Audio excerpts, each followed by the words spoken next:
Noticed how social media has become increasingly dominated by so-called influencers. And I want you to understand that word, like say that word over. Influencer. Influencer. They are there to influence you. To do what?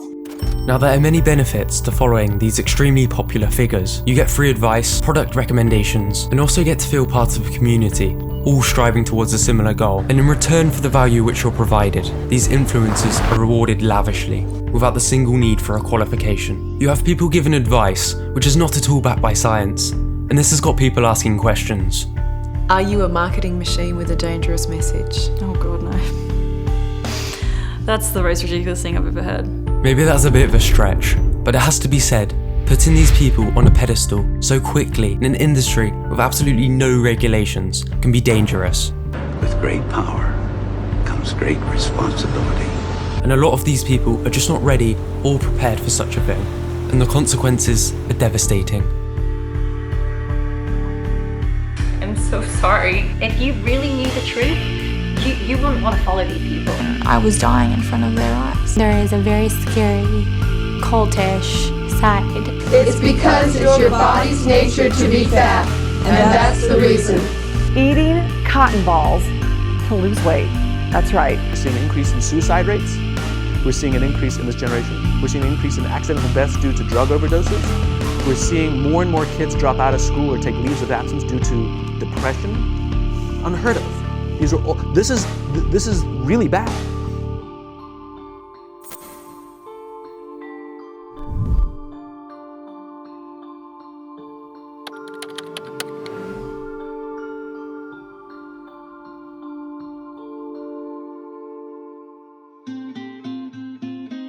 In 2019, a well-known fitness influencer's scams were finally exposed. You look familiar. Yeah? You look like you stole my daughter's money. Are you kidding me? Well, a Dallas lifestyle blogger accused of scamming clients now has the attention of the Texas Attorney General. That's right. So her name is Brittany Davis, but online you may know her as Brittany Dawn. She was essentially charging customers hundreds for personalized training plans and support, when in actuality, they all received the same plans with some subpar motivation. We never got anything back other than just, oh girl, you're doing so great. But I'm like, how am I doing great because I'm not losing weight and inches aren't going anywhere? People were annoyed. This girl is a criminal. Bottom line. And over 15,000 signed a petition to stop Brittany Dawn Fitness, with many people calling her out. I feel like I was scammed by somebody that was like an idol to me. But the trouble is, this is a rare case in which the perpetrator actually got caught. This is happening absolutely everywhere, and there's something going on right this very second. I jumped into an industry that had no instruction manual. I'm basically going through uncharted territory. Although she has very questionable morals, this is also very true. There are absolutely no qualifications required, no regulations to the advice they give. The programs they sell, even the supplements they promote, are often dodgy. Targeted 4 major retailers and tested the house brand of herbal supplements from Walmart, Walgreens, Target, and GNC, and found that only 21% of the products we tested, in fact, had DNA evidence that they contained the product listed on the label. 35% of the samples contained contaminants that were not listed on the label. And this is exactly why companies such as V-Shred, which is on track to make $220 million by 2021, get away with things as bad as their quiz. Just imagine, you're a 105-pound, 15-year-old girl, scrolling through Instagram, probably comparing yourself to others. Or maybe someone said something at school, which makes you feel as if you need to lose some weight. After taking this very quiz, Vincent very kindly advocates going on a starvation diet of just 1,300 calories per day.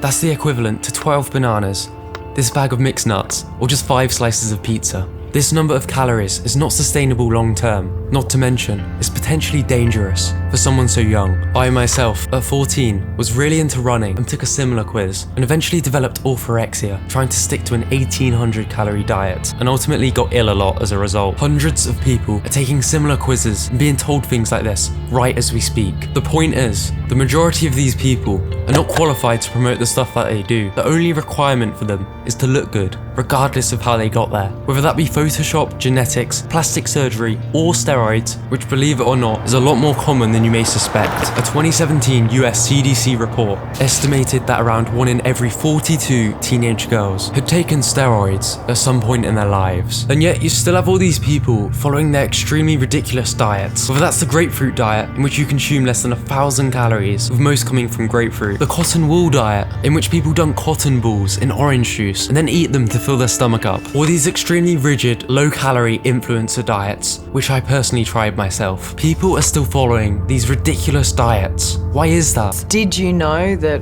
often these influencers who were posting these pictures had no nutritional expertise whatsoever? I didn't really care because to me they had the followers and they had the likes. We as a species have a lot of cognitive heuristics. That is, our brains have to deal with so much information coming in. They tend to take shortcuts in certain situations. It's the reason magic works on us. It's why we often make irrational decisions.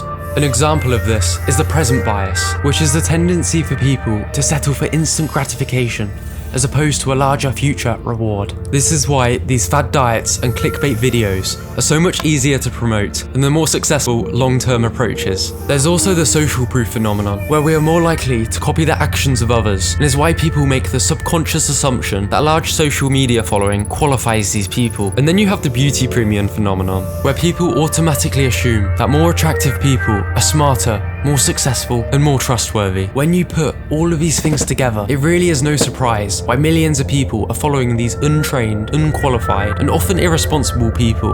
But this is only just the surface. If you really knew the truth, you wouldn't want to follow these people. It's been right in front of your eyes this whole time.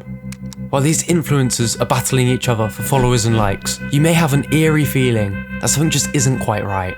All these exotic locations, their perfect life, perfect house. Why are all these people so happy all the time? They all seem as if they have their entire lives under control. Let's talk about filters. If you weren't already aware, Instagram is a multi-billion-dollar app, and part of the reason for this success is actually thanks to the feature which allows people to add filters, giving off the impression that the photos you took were way cooler than they actually were. But it also allows people to almost hide behind a mask. And it isn't just photos which are being filtered here, it's these people's entire lives. Instagram almost acts as a highlight reel for these people, portraying an image of constant positivity, happiness, and success. But in the real world, it's just not normal to only experience these emotions. You need a balance of positive and negative emotions to be a functional human. Except on social media, only the best parts of life stand out from the crowd and gain attention. Real life just doesn't do well. So what you're shown is an exaggerated facade, which can be massively deceiving. We're good at showing people that life is amazing even though I'm depressed. What you don't see is the steroids, the starvation diets, the body dysmorphia. There's a lot of mental illness in this industry. After all, these people are projecting a life far greater than the one they are living in actuality. So how does this affect you? The truth is, Instagram projects what is known as a hyper-reality, in where your consciousness is actually unable to distinguish reality from a simulation of reality. Our brains are just not evolved to process these photos and posts logically, and our inbuilt survival mechanisms, which served our ancestors, are beginning to work against us. For example, comparison. Without social media, comparing yourself to others can be a very beneficial thing to do. Having a level of competition with friends can help push you forward in your career, sports, and just life in general. However, when you begin to compare your life to someone else's highlight reel, which most of the time is just an illusion, it'll only leave you feeling inadequate. Research continually shows that comparing your life to someone else's creates envy, low self-confidence, low self-esteem, and depression. And no, this disconnect cannot be fixed with the odd heartfelt caption and reminder that these people have bad days too. A lot of the hyperpositivity and idolization of the perfect lifestyle promoted on these platforms can be extremely toxic and actually dangerous, especially when in the claws of a cult. There is a very scary, cultish side. It doesn't take long to identify the ideal image which the industry projects, and it can be truly motivating to follow people who are already where you want to be.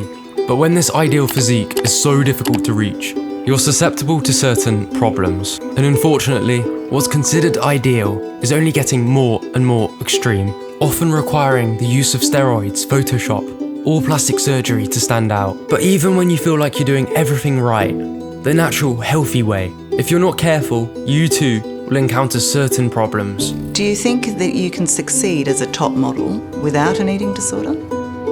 No. Orthorexia, a disease which I previously mentioned, is more prevalent than you might think. It's defined as an unhealthy obsession with eating healthy, where over time, the variety of food which you eat shrinks. Ashley is one of the many people who developed orthorexia, trying to look like fitness influencers. It starts off innocent by eating healthy and following a clean diet, which ultimately results in you losing weight. You receive some positive feedback, which encourages you to eat even more healthily, lose more weight, and become more strict. This cycle repeats over and over and over, until eventually it becomes an unhealthy obsession. By which point, the people you follow, your supporters, and all the habits you work so hard to develop make it extremely difficult to recover. But it's really no surprise that more and more people are disorder eating, using all these filters, the Photoshop, and often steroids, when you have people saying things like this. The one on the left is on a boat, of course. The one on the right is probably going to be washed up on your boat. It's comments exactly like this which fuel these problems, massively polarize people, and is why things on the other end of the spectrum, such as the fat acceptance movement, exist. Now, I'm not saying any of these groups of people are inherently good or bad, but what I will say is that they all contain people with very toxic views, which only drives members further and further into their groups, often brainwashing them. Fat does not equal unhealthy. Get your info straight before you hop on the internet and be an idiot. Be nice to animals or it'll kill you. So everybody that thinks they're eating healthy by eating all these fruits and everything, it's not what you think it is. You're actually hurting yourself by eating fruit. Some of the things being shared in these groups are unquestionably very dangerous, and thanks to in-group favoritism, people in these groups actually believe this. When you follow a group of people who all have the same thoughts and views, even though 90% of the advice could be good, it's that extra 10% which could actually be putting your life at risk. When you join these people, you must understand that these groups operate in a very similar way to a cult, in which you're susceptible to the same traps. Excessive optimism. And we are confident that this is the best diet for us, this is the best diet for mankind, and hence it is the best diet for our children. A pressure to not disagree with other group members. And what has happened is any plus-size person who's ever lost weight in this space has been viciously attacked by this community. Collective rationalization. Plant-based folks like to tell us that cured meats are bad for us. That can't possibly be true because humans have been eating cured meats as long as we've been eating salt, and that's a long time. You need to be happy, eat cured meats such as this salami, and be healthy and happy. The group is paranoid about the outside world. Fat people have to live in a world that openly hates them. They talk about solving the obesity epidemic. That means getting rid of people like me.